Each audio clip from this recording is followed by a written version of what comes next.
Hey, I'm Lee from the Funeral Portrait, and you're listening to Backstage Pass.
Hi, I'm Randy Hollenbeck, and this is Backstage Pass. We're at Preserving Underground with the Funeral Portrait.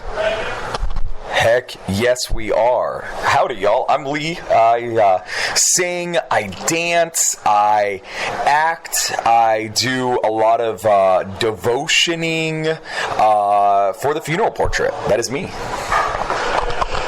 You've had a lot of crazy things happen in the last couple of days. Yeah, no, it's been kind of cool. So basically 2 weeks ago, we released our song, You're So Ugly When You Cry. Oh my God, not when we. I mean, yeah, if we want to cry, when you cry. And it features Bert from The Used, and we're super hyped on that. It's been kind of crazy because, this is the first time we've ever played it live, where a lot of the other songs that we've released, we've been able to play beforehand, but this was kind of a random thing to kind of happen, and we were like, oh, we got to play the song, and it's out, and we got to shoot a video for it, and there's so much to do all at once. And now literally, like, even the first show, the song was out for like 3 days, and kids knew the words. Like, everybody was singing along. I was just so surprised. So there's that, but we could talk about a few more things. So now, how did you get Bert on that song? It's kind of a funny story. So I sent our A&R at our label a list of songs that I really wanted to, or features that I really wanted, and the songs that I thought that they would be cool for. And Bert was literally that person for that song, because I was like, there's just sass and just this aggression, but also emotion that he has, not just in his voice, but in his lyrics. And just that band is so special to me and everybody else of the Funeral Portrait, that we were just like, let's just see. And she was like, well, I actually know his manager. Let me see. And I was like, no way. So she sent the song to Bert's team, and Bert's team showed him, and he hit him back and was like, yo, let's do it. This song's awesome. Let's go. And it was literally the next day he recorded this stuff, and it was just like boom, boom, boom. It was just like that. It just happened. And next thing I know, I'm sitting in my car, and I get a demo of his parts, and I'm like, this is real life. This is insane. Like, someone's like, this is not real. So it was one thing after the next. Awesome. And then you just announced a tour. Yes, with Five Finger Death Punch. That's insane. Like that, we're going on an arena tour. If you don't know, we've been doing this band for about 10 years now. I have been. It's been a little bit of different lineups along the way, but for the past, at least since 2019, there hasn't been anything. We added Caleb in 2019 to have 2 guitar players, and before that, it was like 2017, then 2018, we added people. And I think for us, we never thought that we would play an arena or ever. So the idea of doing a whole tour of arenas, I mean, there's literally like 2 or 3 stadiums in there, and there's like amphitheaters. So it's like, what? You know, like this is absolutely insane, you know. And the best part about it is like we get to really get there and spread the message of the funeral portrait and like what we're about and all this kind of stuff. And it'll be cool to see how that goes, you know, like we'll see what's next on our list, you know. And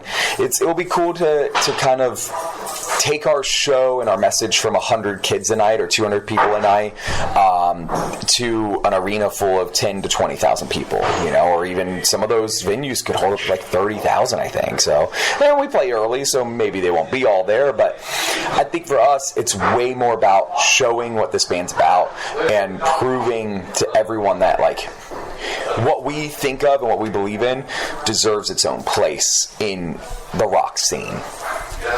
And you're playing a hometown show, too. Yes. Well, it's kind of weird. So, you know, I'm from Atlanta, so we're playing at Lakewood Amphitheater, which I grew up going to see Warped Tour there, right? I saw Warped Tour, I saw Sounds of the Underground there. I saw so many shows. I saw Marilyn Manson there. Like, I mean, I've seen so many people there, so the idea of playing there with this massive tour is absolutely just, like, insane to me. And then we're also playing in St. Louis, and Caleb, our guitar player, that's where he lives. And he has literally seen Five Finger Death Punch at this venue before. So for him, it's like, what? Like, this is like insane to him, you know? And I think, you know, I think it's just kind of weird. It's also weird, like, I just recently was at Bridgestone Arena in Nashville, and I saw Fall Out Boy there, and then even a little bit before that, I saw My Chemical Romance there. And that's one of the stops on this tour, and I was just sitting there, because this is around the time that we got the news that we were going to open. I was sitting there watching Fall Out Boy being like, I'm going to literally be on that stage, like, in front of this many people. Like, I couldn't believe it, you know, and I'm just so excited to get up there and just wave the flag that we wave and just be us and show the world that, like, this is the new active rock. This is the new rock music. This is the new radio rock, whatever you want to call it, butt rock, whatever it is. Like, this is what it stands for, and this is so welcoming to everyone involved, you know, and that's what we're hyped for. What's your plans for the rest of the year? Do you plan on releasing any new music, an album, more touring? A little bit of everything. So there's going to be probably 2 more singles before the record comes out. Maybe 1, maybe 3, maybe 5, maybe 10. Who knows? The record will be out this year. You know, we'll see exactly when, you know, but I think the record is 1,000% coming. I just saw the finished artwork like 2 days ago, and it's sick. And we just actually released details on our first ever vinyl. So we're doing 7 inches of all the singles that we've been releasing for this record. So we've never had vinyl before, and we finally get to do it. And it's really limited. It's limited to 300, and we're going to hand sign all of them, hand number them all, and that's it. We're not going to ever press them again. It's just 300 of each single, and that's it, you know. And then we'll do some, like, maybe like a cool box set at the end or something where they're all different, but I don't even know if we'll do that, you know. I think by then it's about the record, you know, and we'll of course have vinyl for the record. Who'd you work with on the album? So we worked with a few different people. So the first one was Johnny Andrews, and he does like 3 Days Grace. He's done Hailstorm. He does Fozzy. He does Motionless in White. He's done a lot of that kind of stuff, and he lives in Atlanta as well. And then we also worked with Josh Landry, and Josh goes by the name Low Spirit, and he's been one of my, like, he was one of my, like, closest friends for a very long time, and he's been a vital part of this band for a while, and it was really cool that he was able to work on the record, you know. And I'll be honest, like, we fought really hard, because at the time he didn't even do Low Spirit. At the time he was just a songwriter, you know, and was trying to catch his name, and I had to fight extremely hard to get the label to understand, like, this guy's a key member, you know. Like, they didn't understand, you know. Now it might be completely different, right? And maybe he definitely even might have a bigger name than Johnny Andrews, you know, or something like that. But I think for us at the moment, I was like, no, he has to work on this. And we went into the studio together. It was kind of during COVID too, so it was just 3 of us for a while, just throwing ideas back and forth, going back and forth. And then Cody came in, and then Rob came in, and then Homer came in, and then Because during that time, too, Caleb really wasn't even that involved. He was more of a live member. And then a little while ago, we just realized that we weren't fully happy with the record. So we're like, we got to figure something else out. So what we decided to do is write and record 4 new songs and throw away 4 songs from the record that we weren't feeling the most. So we did those with one of our guys. His name's Lee Rouse, and Josh 2 is what we call him, Josh number 2. And we did those in my home studio, and it's been insane, you know. And that was Ugly. Ugly was one of those songs that we felt like needed to be on the record. So, where can we get a hold of you at? Literally just type in The Funeral Portrait, and you'll literally see my green hair, and you'll be like, oh, I know that's the band. So just type it into Google, type it into Facebook, type it into Instagram, type it into TikTok, type it into Twitter, type it into Instagram, type it into YouTube, and you'll see my green hair. Thanks for coming on the show. Is there anything else you'd like to add? Just excited to be here. Just excited to sing my songs and do my dances and meet everybody and support what we support.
When I only wanna die, you couldn't love me if you tried. You're so ugly when you cry, you're so weird.